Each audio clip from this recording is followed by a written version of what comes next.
Gold, trusted gold buyers. మీరు తాకట్టు పెట్టిన బంగారాన్ని విడిపించి ఈ రోజు ఉన్న మార్కెట్ ధరకు కొనబడను.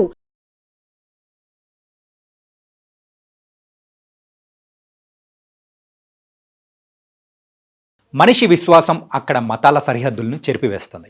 భారతీయ సంస్కృతిలో అంతర్భాగమైన భిన్నత్వంలో ఏకత్వం ఏడాదికి ఒకసారి పండగల ఆవిష్కృతమవుతుంది.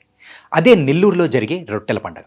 యుద్ధంలో అమరులైన 12 మంది యోధులు సమాధులను దర్శించుకుని రొట్టెలు తింటే కోరిన కోరికలు తీరతాయని భక్తుల విశ్వాసం.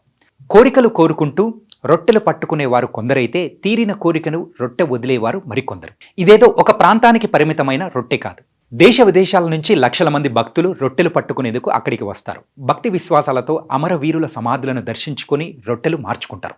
మత సామరస్యానికి భక్తి విశ్వాసాలకు ప్రతీకగా నిలుస్తూ అందరి దృష్టిని ఆకర్షిస్తుంది రొట్టెల పండుగ. ఈ నెల 6 నుంచి 5 రోజుల పాటు జరిగే ఈ రొట్టెల పండుగ విశేషాలు ఒకసారి చూద్దాం. మత సామరస్యానికి ప్రతీక ఆ పండుగ.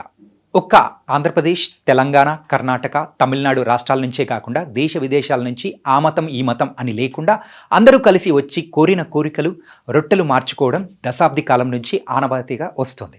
ఈ రొట్టెల పండుగలో మహిళలు అధిక సంఖ్యలో పాల్గొంటారు. 3 రోజుల పాటు జరిగే రొట్టెల పండుగలో పాల్గొనేందుకు దేశ నలుమూలల నుంచి భక్తులు వేలాదిగా పాల్గొంటారు. ఆర్కేటు నవాబు కోరిక నెరవేరడంతో మరుసటి ఏడాది దర్గాకు వచ్చి కృతజ్ఞత తెలియచేస్తూ స్వర్ణాల చెరువులో రొట్టెలు విడిచినట్లు ఒక కథనం ప్రచారంలో ఉంది. ఆ సంఘటనంతరమే రొట్టెల పండుగ మొదలైందని పెద్దలు చెబుతుంటారు. 1930లో ఈ రొట్టెల పండుగ మొదలైన క్రమం తప్పకుండా జరుగుతూ స్థానిక పత్రికలలో నమోదవుతున్నట్లు తెలుస్తోంది. ఇంట్లో తయారు చేసుకొచ్చిన చపాతీలు చెరువులో నీళ్లల్లో దిగి తలపై ముసుగు వేసుకొని మార్పిడి చేసుకుంటారు భక్తులు. ఆరోగ్యం గురించి మొక్కుకుంటే ఫలితం కనిపిస్తే మరుసటి ఏడాది ఆరోగ్య రొట్టె కావాల్సిన వారికి పంచే మొక్కు చెల్లిస్తారు.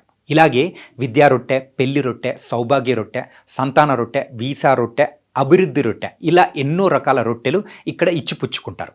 వివిధ రకాల కోరికలకు సంబంధించి స్వీకరించిన రొట్టెలకు బదులుగా తిరిగి మరుసటి సంవత్సరం 1కి 2 రొట్టెల చొప్పున ఈ స్వర్ణాల చెరువు వద్ద భక్తులకు పంచుతారు. మిగిలిన వాటిని ఈ చెరువులో వదిలేస్తారు. ఇది పలానా కోరికకు సంబంధించిన రొట్టె అని సులభంగా గుర్తించేందుకు బ్యానర్లు కూడా ఏర్పాటు చేస్తారు.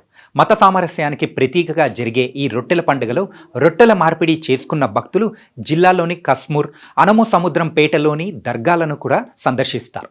చెరువు వద్ద ఉన్న ఏపీ పర్యాటకం వారి ఏర్పాటు చేసిన బోటు షికారు ప్రత్యేక ఆకర్షణగా నిలుస్తోంది.